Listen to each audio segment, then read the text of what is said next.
Hey guys, welcome back to my channel, Bethany Brings Books. This is Bethany. I'm Bethany. Bethany. And I never introduced myself, but I always assume from the title of my video channel that people will know my name is Bethany. But anyway, I decided I should say it. I have a cup of tea. I've just finished filming another video and I'm going to try to make this one pretty quick.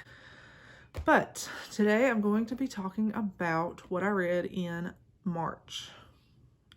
Yeah, this is April, so what I read in March. I always get this mixed up. So I have my reading journal. Showed y'all last time. I'm not the greatest at it, but I'm doing a little bit better, y'all. A little bit better. This was my March spread. It's not really a spread, but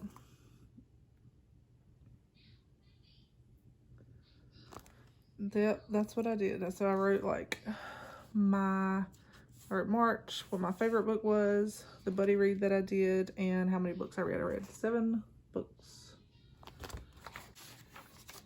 Let me show y'all this that I did too.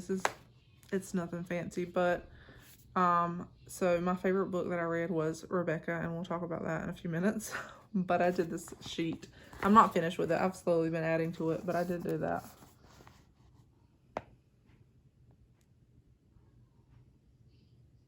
Hopefully y'all can see that. So let's talk about what I read. So first book I read, Rebecca by Daphne du Maurier, and I'm not going to talk a lot about it because I did a whole video just about it, and I'm hoping to get that uploaded. It'll probably go up before this video does. But yeah, I did a separate review of it because it was amazing, y'all. It was amazing, and I'm still just, sometimes I think about it and I'm still in a book hangover. It was so good. I don't know what to say. It's one of those books that I don't know what to say, but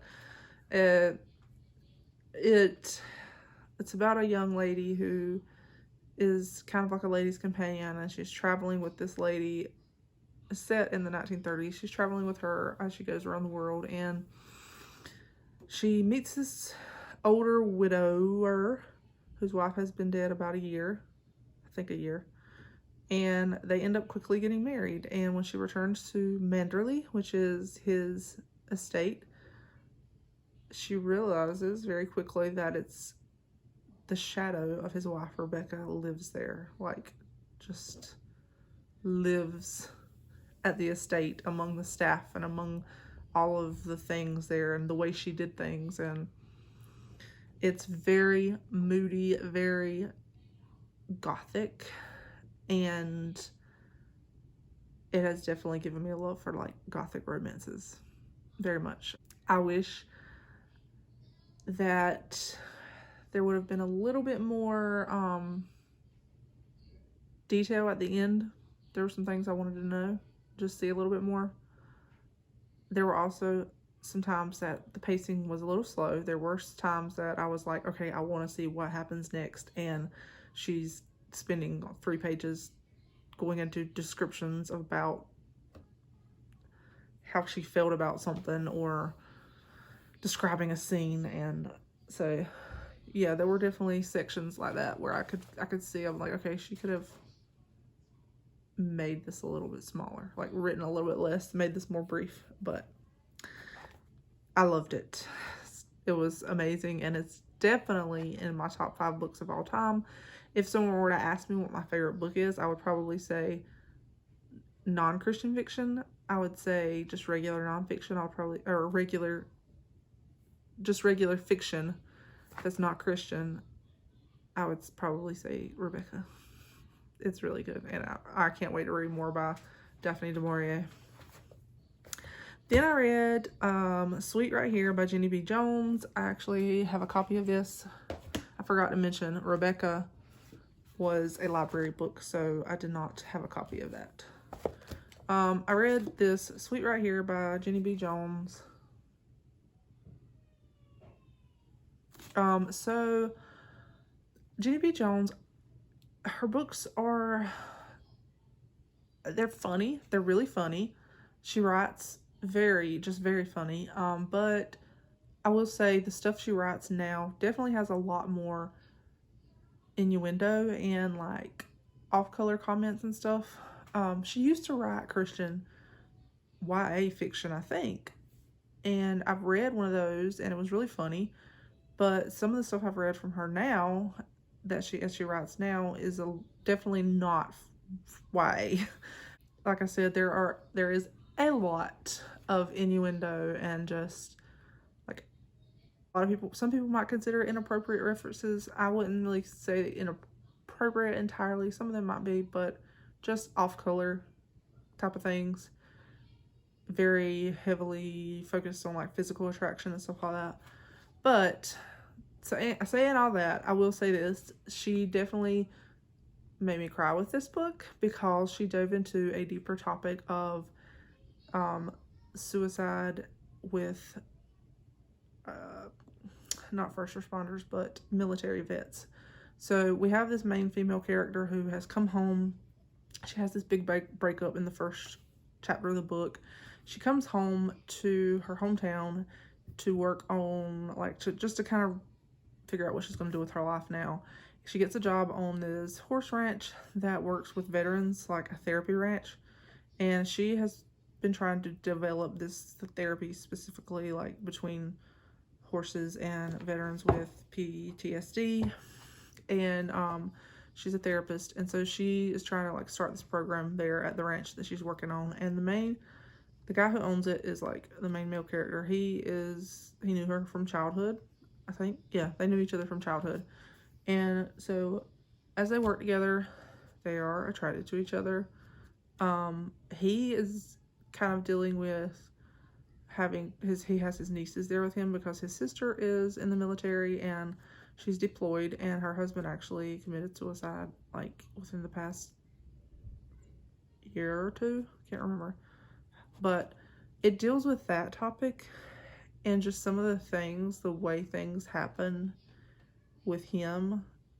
And then the main male character, he talks about his guilt and how like the things he dealt with the suicide and all of that of his brother-in-law, and that just really touched my heart and spoke to me. And she did it very well. Like I could totally relate to what he was saying as he talked about the guilt that he went through, feeling in some ways like it was his fault because his brother-in-law had been staying with him. His brother-in-law had been struggling staying with him, and just some of the issues that came up from that. So definitely, I even messaged her on Instagram and like reached out to her and told her how much it meant to me that she addressed that, and I really appreciated it because I wish more authors would, and it's very special to me because my husband passed away from suicide. And so I reached out to her and told her, I appreciated that she put that deeper theme in there, even though it's a rom-com, and she even said she tries to keep her stuff light, but she wanted to address that. Like important issue. And so yeah, it's definitely totally rom-com. I would not classify it as Christian fiction. I would say it's probably in the genre of clean fiction is what it would be. Sweet romantic comedy is what it says on the front. It's just, yeah, again, like I said, it's just one of those books that has comments and stuff made. But again, I really appreciate the way she addressed those issues. That I have a couple of sticky notes. I want to see what I noted. So I think this note was for the section where he's talking about his guilt and the things that he went through with his brother-in-law. I think that was what I highlighted there.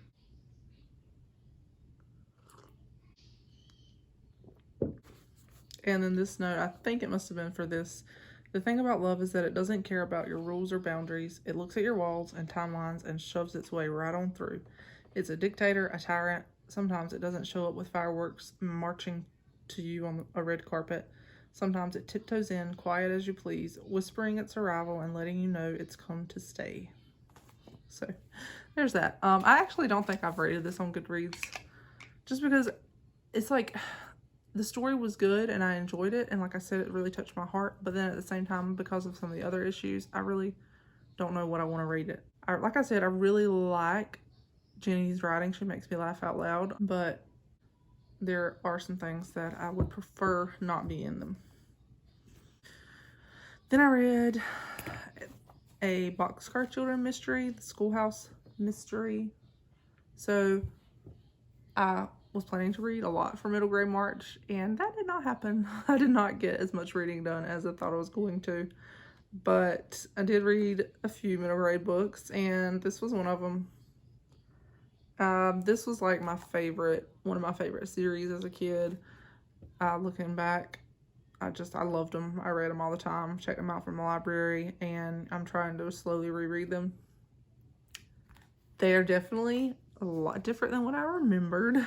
I think the first book will always be my favorite just because I read that one over and over. Like their ingenuity and how they went out and lived by themselves in the woods and figured out how to like create their own little home and look for food and wash their dishes in the creek and all that was so fun to me. Like I wanted to go outside and do that type of thing. These other ones, to say they're cheesy would be an understatement. I think they would be good for definitely a early reader, like an early chapter book reader, because they're very simple. Some of the language and stuff is outdated. The mystery elements are very simple, very very basic. There's a lot of stuff in it, so I was like, okay, this is really cheesy, but it's a good read for younger kids. Then I read, let's see, Hearts of Steel by Elizabeth Camden. This is the third book in her Blackstone Legacy series. This one did take me a little bit longer to get through, because it was a little bit slower, I felt like, for me personally, just because I think of the topics that it faced or that it discussed. A lot of conversation about banking in the early 1900s, corporations and boards and the steel company, and like it was a lot of business talk at times. So I did find it a little more boring for me personally. And I hate to say that because Elizabeth Camden is like my favorite historical fiction author. And so this one it did fall a little more flat for me. So we have this main female character who is Italian, and she has kind of worked her way up to found her own ice cream company, her and her uncle, I think. And her and Liam, who is one of the sons in the Blackstone family, they end up getting kind of thrown together in this issue that goes on during a summer in 1903 or something. It's like early 1900s. There's like this man who's basically trying to take over a certain aspect in the business world.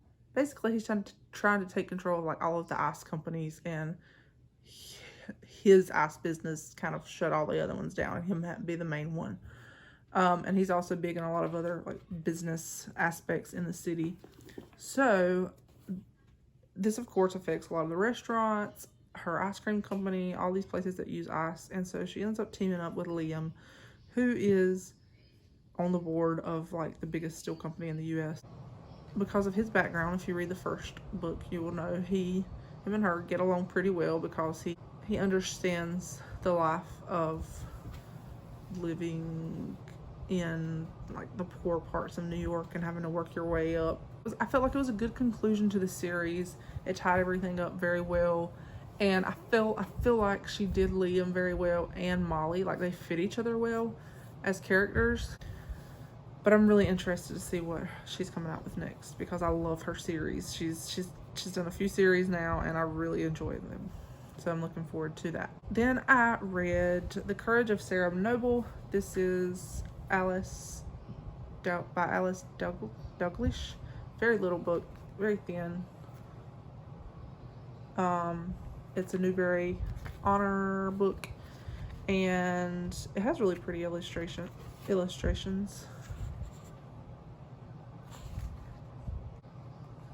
Not pretty, but it's basically a very small chapter book on this young girl. So it's set in the early 1700s. Her and her father are traveling to another location. I don't know if it's another state. They're traveling to another area, and to set up a home.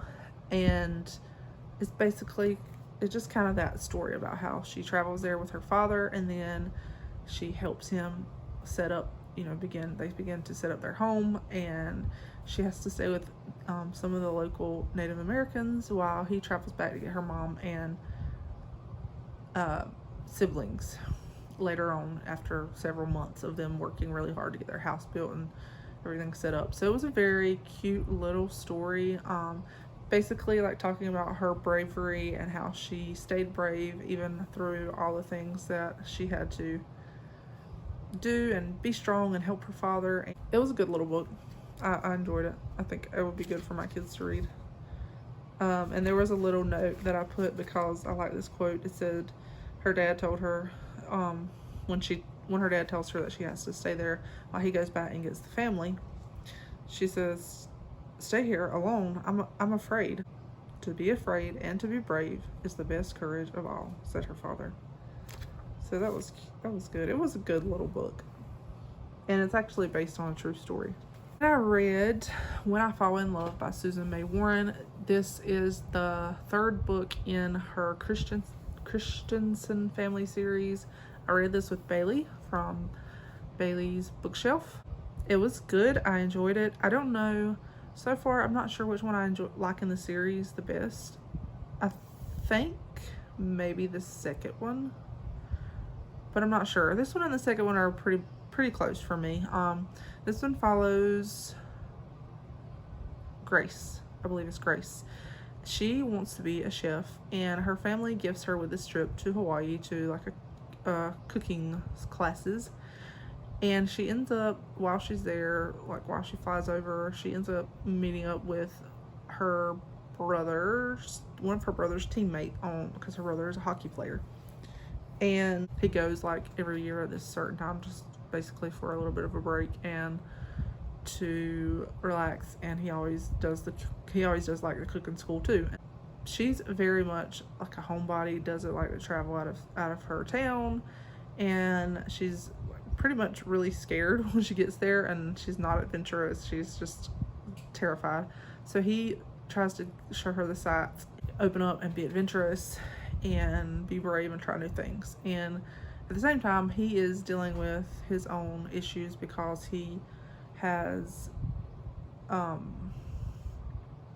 Huntington's. He has like Huntington's disease runs in his family, and so there's pretty much almost basically like 100% chance that he'll get it one day. And so he's pretty much closed himself off to anyone ever like being in a relationship with anyone or anything. And so that's the premise of the story. We see him battling his own fears and issues with that, and as they're together in Hawaii, them just getting closer. And then there's also like a side story with one of the other siblings, him and another a love interest.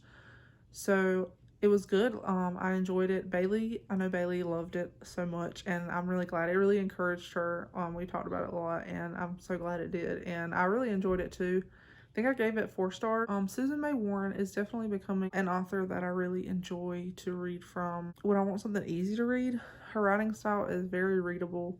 There's some things with her stories that at times I feel like are cliche, and there's times I'm like, oh, would the male characters really act like this?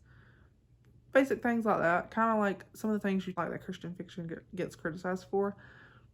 But I'm finding that the more I read in various genres and subgenres and stuff, I can deal with stuff like that a little bit better, just because I can classify it where it goes. Does that make sense? Like, I can read something with more depth and more creative writing and really appreciate it for what it is. I can also read something that's very readable and lightly written, but also carries deeper themes without being heavy. I'm finding that I can enjoy both of those aspects more that I read. And so I feel like Susan May Warren is she has a very easily readable writing style. She can write a good story in a way that really touches your heart. And so I would definitely recommend this series. Like it's one of those series that I probably wouldn't buy it personally, like to own it, because I wouldn't reread it, but I'm enjoying it and want to read the series, if that makes sense. Do y'all understand what I mean by that? Like, there's books that I want to own because I want to reread and reread. There's other books that they're good reads. I enjoy them. I want to read like the whole series and read everything the author's written, but I probably wouldn't read them again. They're just a good read. I hope that makes sense. Anyway, like I said, I really enjoyed it. Me and Bailey had fun reading it together, and it definitely, I know, like, people, if you've struggled with, or someone in your family has struggled with some of these issues, like Parkinson's or Huntington's or something along those lines, I think it would be a good book for you to read. But yeah, I will say this. The fourth book, if you start reading this book, don't read the back of the fourth book because you will get spoiled. Like, it totally tells you what's going to happen from when you're reading this one and you get to certain parts and you're like, okay, this is happening between these characters. It was very spoilery. Like, I was like, okay then. So yeah, don't do that. If you are reading this one, and you don't want to be spoiled, don't read the back of the next book. Especially not, and maybe when you get to the end of the book, and then you'll kind of know, but not at the start of the book. All right, it's the last book that I read, The Lion, the Witch, and the Wardrobe. This is book 2 in the Narnia series. And this book, I actually knew what was going to happen pretty much throughout the story because I've watched the movie. I gave it 5 stars, and I would say for the storyline itself and just the impactful way that C.S. Lewis wrote this, definitely 5 stars. For me personally, as far as my reading experience, it was a little bit less than the first one, just because I already kind of knew what was going to happen. The first one and the rest of the series, I don't know anything about. So it was, the first one, I was just like, okay, what's going to happen next? Like, reading it. This one, I knew what was going to happen next. I know the storyline, so I was playing it out in my head as it was going along. So it wasn't as attention grabbing for me. But overall, as far as the story itself, it's an excellent story. Wonderful. Just the parallels are beautiful. The Christian parallels are beautiful, and it's a really good book. I really loved it. Cannot wait to read the rest of the series, and I'm so glad I read this. And I know y'all know what it's about. I'm not even going to talk about what it's about because y'all know. But yeah, this is really good. So there you have it, guys. That is what I read. Like I said, my favorite book was Rebecca, and then I wrote down what I buddy read. I did not read a lot of middle grade March. I don't even think I read a mystery, and I was planning to read like a mystery for March Mystery Madness. I didn't. But yeah, I had a few good things that I read. Rebecca, definitely. I think Rebecca just blew everything else out of the water and gave me a book hangover for like the whole month of March. But anyway, thank you guys for watching, and I hope y'all had a good reading month. Let me know in the comments if you've read any of these, what you thought, and let me know if you've read Daphne du Maurier, let me know what your favorite book is by her. I've heard different things. People say different things. So I know Rebecca's probably her most popular, but I'm interested to see, like, what's your next favorite book, or what is y'all's favorite book by her, if y'all read anything else. But anyway, talk to you guys later. Thank you for watching. Bye-bye.